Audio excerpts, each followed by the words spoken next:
السلام علیکم ورحمۃ اللہ وبرکاتہ۔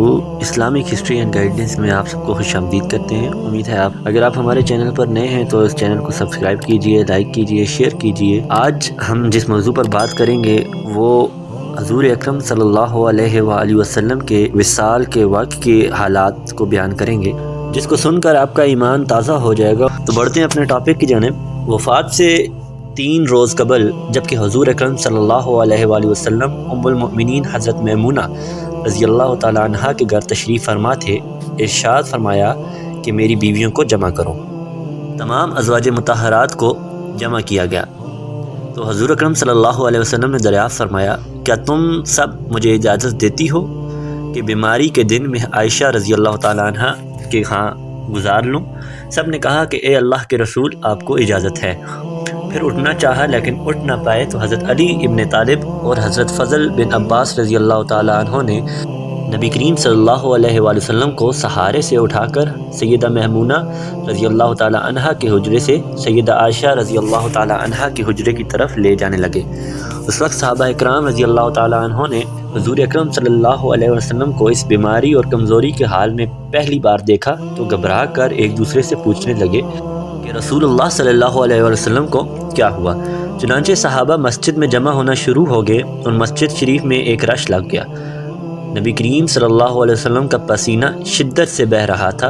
حضرت عائشہ رضی اللہ تعالیٰ عنہ فرماتی ہیں کہ میں نے اپنی زندگی میں کسی کا اتنا پسینہ بہتے نہیں دیکھا، اور فرماتی ہیں کہ میں رسول اللہ صلی اللہ علیہ وآلہ وسلم کے دست مبارک کو پکڑتی اور اسی کو چہرے اقدس پر پھیرتی، کیونکہ نبی کریم صلی اللہ علیہ وآلہ وسلم کے ہاتھ میرے ہاتھ سے کئی زیادہ محترم اور پاکیزہ تھی۔ مزید فرماتی ہیں کہ حبیب خدا علیہ الصلوۃ والسلام سے بس یہی ورد سنائی دے رہا تھا کہ لا الہ الا اللہ، بے شک موت کی بھی اپنی سختیاں ہیں۔ اس اثناء میں مسجد کے اندر حضرت صلی اللہ علیہ وآلہ وسلم کے بارے میں خوف کی وجہ سے لوگوں کا شور بڑھنے لگا۔ نبی کریم صلی اللہ علیہ وآلہ وسلم نے دریافت فرمایا، یہ کیسی آوازیں ہیں؟ عرض کیا گیا کہ اے اللہ کے رسول صلی اللہ علیہ وآلہ وسلم، یہ لوگ آپ کی حالت سے خوفزدہ ہیں۔ ارشاد فرمایا کہ مجھے ان کے پاس لے چلو۔ پھر اٹھنے کا ارادہ فرمایا لیکن اٹھ نہ سکے تو آپ صلی اللہ علیہ وآلہ وسلم پر 7 مشکیزیں پانی کے بہائے گئے۔ تب کہیں جا کر کچھ افاقہ ہوا تو سہارے سے اٹھ کر ممبر پر لایا گیا۔ یہ رسول اللہ صلی اللہ علیہ وآلہ وسلم کا آخری خطبہ تھا اور آپ صلی اللہ علیہ وآلہ وسلم کے آخری الفاظ تھے۔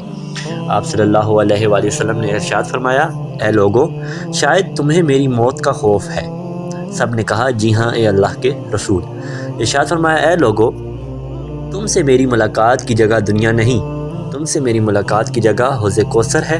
خدا کی قسم، گویا کہ میں یہیں سے اسے دیکھ رہا ہوں۔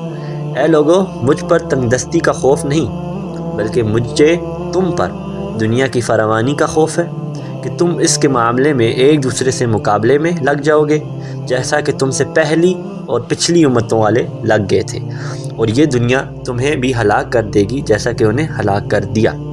پھر مزید ارشاد فرمایا، اے لوگو، نماز کے معاملے میں اللہ سے ڈرو، اللہ سے ڈرو، نماز کے معاملے میں اللہ سے ڈرو، یعنی عہد کرو کہ نماز کی پابندی کرو گے اور یہی بات بار بار دہراتے رہے۔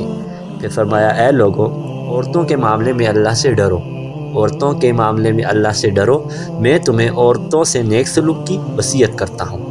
مزید فرمایا، اے لوگو، ایک بندے کو اللہ نے اختیار دیا کہ دنیا کو چن لے یا اسے چن لے جو اللہ کے پاس ہے، تو اس نے اسے پسند کیا جو اللہ کے پاس ہے۔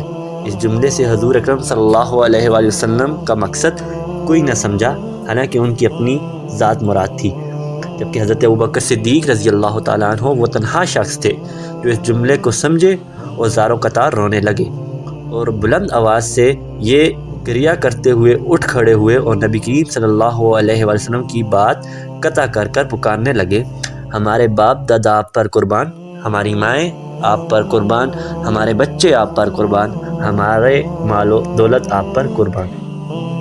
روتے جاتے ہیں اور یہی الفاظ کہتے جاتے ہیں۔ صحابہ اکرام رضی اللہ تعالیٰ عنہ ناگواری سے حضرت ابوبکر صدیق رضی اللہ تعالیٰ عنہ کی طرف دیکھنے لگے کہ انہوں نے نبی کریم صلی اللہ علیہ وآلہ وسلم کی بات کیسے قطع کر دی۔ اس پر نبی کریم صلی اللہ علیہ وآلہ وسلم نے حضرت ابوبکر صدیق رضی اللہ تعالیٰ عنہ کا دفاع ان الفاظ سے فرمایا، اے لوگوں، ابو بکر کو چھوڑ دو کہ تم میں سے ایسا کوئی نہیں کہ جس نے ہمارے ساتھ کوئی بھلائی کی ہو اور ہم نے اس کا بدلہ نہ دے دیا ہو، سوائے ابو بکر کے کہ اس کا بدلہ میں نہیں دے سکا۔ اس کا بدلہ میں نے اللہ جل جلالہ پر چھوڑ دیا۔ مسجد نبوی میں کھلنے والے تمام دروازے بند کر دیے جائیں سوائے ابو بکر کے دروازے کے کہ جو کبھی بند نہ ہوگا۔ آخر میں اپنی وفات سے قبل مسلمانوں کے لیے آخری دعا کے طور پر آپ نے ارشاد فرمایا، اللہ تمہیں ٹھکانہ دے، تمہاری حفاظت کرے، تمہاری مدد کرے، تمہاری تائید کرے۔ اور آخری بات جو ممبر سے اترنے سے پہلے امت کو مخاطب کر کے ارشاد فرمائی کہ وہ یہ ہے کہ اے لوگو، قیامت تک آنے والے میرے ہر ایک امتی کو میرا سلام پہنچا دینا۔ پھر حضرت صلی اللہ علیہ وآلہ وسلم کو دوبارہ سہارے سے اٹھا کر گھر لے جایا گیا۔ اس اثناء میں حضرت عبد الرحمن بن ابی بکر رضی اللہ تعالیٰ عنہ خدمت اقدس میں حاضر ہوئے اور ان کے ہاتھ میں مسواک تھی۔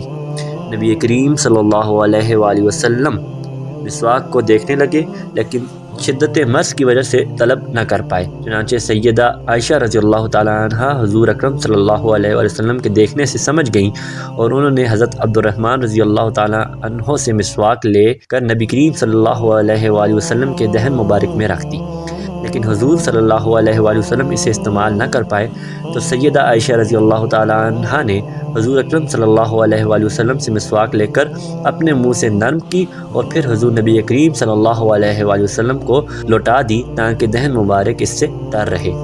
فرماتی ہیں آخری چیز جو نبی کریم صلی اللہ علیہ وآلہ وسلم کے پیٹ میں گئی وہ میرا لعاب تھا، اور یہ اللہ تبارک و تعالیٰ کا مجھ پر فضل ہی تھا کہ اس نے وصال سے قبل میرا اور نبی کریم صلی اللہ علیہ وآلہ وسلم کا لعاب دہن یکجا کر دیا۔ ام المؤمنین حضرت عائشہ صدیقہ رضی اللہ تعالیٰ عنہ مزید فرماتی ہیں پھر آپ صلی اللہ علیہ وآلہ وسلم کی بیٹی فاطمہ تشریف لائیں اور آتے ہی رو پڑی کہ نبی کریم صلی اللہ علیہ وآلہ وسلم اٹھ نہ سکے، کیونکہ نبی کریم صلی اللہ علیہ وآلہ وسلم کا معمول تھا کہ جب بھی فاطمہ رضی اللہ تعالیٰ عنہ تشریف لاتی حضور اکرم صلی اللہ علیہ وسلم ان کے ماتھے پر بوسہ دیتے تھے۔ حضور نبی کریم صلی اللہ علیہ وسلم نے فرمایا اے فاطمہ قریب آ جاؤ۔ پھر حضور صلی اللہ علیہ وآلہ وسلم نے ان کے کان میں کوئی بات کہی تو حضرت فاطمہ اور زیادہ رونے لگی۔ انہیں اس طرح روتا دیکھ کر حضور صلی اللہ علیہ وآلہ وسلم نے پھر فرمایا اے فاطمہ قریب آؤ۔ دوبارہ ان کے کان میں کوئی بات ارشاد فرمائی تو وہ خوش ہونے لگی۔ حضور اکرم صلی اللہ علیہ وآلہ وسلم کے وصال کے بعد میں نے سیدہ فاطمہ رضی اللہ تعالیٰ عنہ سے پوچھا تھا کہ وہ کیا بات تھی جس پر روئیں اور پھر خوشی کا اظہار کیا، تو سیدہ فاطمہ رضی اللہ تعالیٰ عنہ کہنے لگی کہ پہلی بار جب میں قریب ہوئی تو فرمایا فاطمہ میں آج رات اس دنیا سے کوچ کرنے والا ہوں، جس پر میں رو پڑی۔ جب انہوں نے مجھے بے تحاشا روتے دیکھا تو فرمانے لگی فاطمہ میرے اہل خانہ میں سب سے پہلے تم مجھ سے ملو گی، جس پر میں خوش ہوگی۔ سیدہ عائشہ رضی اللہ تعالیٰ عنہ فرماتی ہیں پھر حضور اکرم صلی اللہ علیہ وآلہ وسلم نے سب کو گھر سے باہر جانے کا حکم دے کر مجھے فرمایا عائشہ میرے قریب آؤ۔ نبی کریم صلی اللہ علیہ وآلہ وسلم نے اپنی زوجہ مطہرہ کے سینے پر ٹیک لگائی اور ہاتھ آسمان کی طرف بلند کر کے فرمانے لگے مجھے وہ اعلیٰ و عمدہ رفاقت پسند ہے، میں اللہ کی انبیاء، صدیقین، شہداء اور صالحین کی رفاقت کو اختیار کرتا ہوں۔ صدیقہ عائشہ رضی اللہ تعالیٰ عنہ فرماتی ہیں میں سمجھ گئی کہ انہوں نے آخرت کو چن لیا ہے۔ جبریل علیہ السلام خدمت اقدس میں حاضر ہو کر گویا ہوئے یا رسول اللہ، ملک الموت دروازے پر کھڑے شرف باریابی چاہتے ہیں۔ آپ سے پہلے انہوں نے کسی سے اجازت نہیں مانگی۔ آپ علیہ السلام نے فرمایا جبریل اسے آنے دو۔ ملک الموت نبی کریم صلی اللہ علیہ وآلہ وسلم کے گھر میں داخل ہوئے اور کہا السلام علیکم یا رسول اللہ، مجھے اللہ نے آپ کی چاہت جاننے کے لیے بھیجا ہے کہ آپ دنیا میں ہی رہنا چاہتے ہیں یا اللہ سبحانہ و تعالیٰ کے پاس جانا پسند کرتے ہیں۔ فرمایا مجھے اعلیٰ و عمدہ رفاقت پسند ہے، مجھے اعلیٰ و عمدہ رفاقت پسند ہے۔ ملک الموت نبی کریم صلی اللہ علیہ وآلہ وسلم کے سرخانے کھڑے ہوئے اور کہنے لگے اے پاکیزہ روح، اے محمد بن عبداللہ کی روح، اللہ کی رضا و خوشنودی کی طرف روانہ ہو، راضی ہو جانے والے پروردگار کی طرف جو غضبناک نہیں۔ سیدہ عائشہ رضی اللہ تعالیٰ عنہ فرماتی ہیں کہ جب نبی کریم صلی اللہ علیہ وآلہ وسلم کا سر بھاری ہونے لگا تو میں سمجھ گئی کہ ان کا وصال ہو گیا ہے۔ مجھے تو اور کچھ سمجھ نہیں آیا، سو میں نے اپنے حجرے سے نکلی اور مسجد کی طرف کا دروازہ کھول کر کہا رسول اللہ صلی اللہ علیہ وسلم کا وصال ہو گیا ہے۔ مسجد آہوں سے گونجنے لگی۔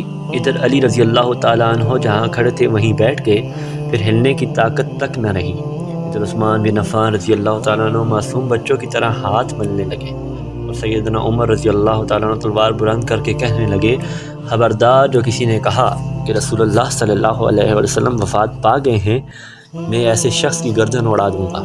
میرے آقا تو اللہ تعالیٰ سے ملاقات کرنے گئے ہیں جیسے موسیٰ علیہ السلام اپنے رب سے ملاقات کو گئے تھے۔ وہ لوٹ آئیں گے، بہت جلد لوٹ آئیں گے۔ اب جو وفات کی خبر اڑائے گا میں اسے قتل کر دوں گا۔ اس موقع پر سب سے زیادہ ضبط، برداشت اور صبر کرنے والی شخصیت سیدنا ابو بکر صدیق رضی اللہ تعالیٰ عنہ کی تھی۔ آپ حجرہ نبوی میں داخل ہوئے، رحمت دو عالم صلی اللہ علیہ وآلہ وسلم کے سینے مبارک پر سر رکھ کر رو دیے اور کہا کہ ہائے میرا پیارا دوست، ہائے میرا مخلص ساتھی، ہائے میرا محبوب، ہائے میرا نبی۔ پھر نبی کریم صلی اللہ علیہ وآلہ وسلم کے ماتھے پر بوسہ دیا اور کہا کہ یا رسول اللہ، آپ پاکیزہ جنیں اور پاکیزہ ہی دنیا سے رخصت ہوئے۔ سیدنا ابو بکر صدیق رضی اللہ تعالیٰ عنہ باہر آئے اور خطبہ دیا، جو شخص محمد صلی اللہ علیہ وآلہ وسلم کی عبادت کرتا ہے سن رکھے، نبی کریم صلی اللہ علیہ وآلہ وسلم کا وصال ہو گیا ہے، اور جو اللہ کی عبادت کرتا ہے وہ جان لے کہ اللہ تعالیٰ کی ذات ہمیشہ زندگی والی ہے جسے موت نہیں۔ سیدنا عمر فاروق رضی اللہ تعالیٰ عنہ کے ہاتھ سے تلوار گر گئی۔ عمر فاروق رضی اللہ تعالیٰ عنہ فرماتے ہیں، پھر میں کوئی تنہائی کی جگہ تلاش کرنے لگا جہاں میں اکیلا بیٹھ کر روں۔ حضرت صلی اللہ علیہ وسلم کی تدفین کر دی گئی۔ سیدہ فاطمہ رضی اللہ تعالیٰ عنہ فرماتی ہیں کہ تم نے کیسے گوارا کر لیا کہ نبی کریم صلی اللہ علیہ وآلہ وسلم کے چہرہ انور پر مٹی ڈالو۔ پھر یہ کہنے لگیں کہ ہائے میرے پیارے بابا جان کہ اپنے رب کے بلاوے پر چل دیے، ہائے میرے پیارے بابا جان کہ جنت الفردوس میں اپنے ٹھکانے کو پہنچ گئے، ہائے میرے پیارے بابا جان کہ ہم جبریل کو ان کے آنے کی خبر دیتے ہیں۔ اللہم صلی علی محمد کما تحب و ترضی۔ اللہ پاک ہمیں نبی کریم صلی اللہ علیہ وآلہ وسلم کے بتائے ہوئے طریقے کے مطابق زندگی گزارنے کی توفیق عطا فرمائے۔ اللہ پاک قیامت والے دن نبی کریم صلی اللہ علیہ وسلم کی شفاعت کبریٰ نصیب فرمائے، اور نبی کریم صلی اللہ علیہ وسلم کے ہاتھ مبارک سے حوض کوثر پینے کی توفیق عطا فرمائے۔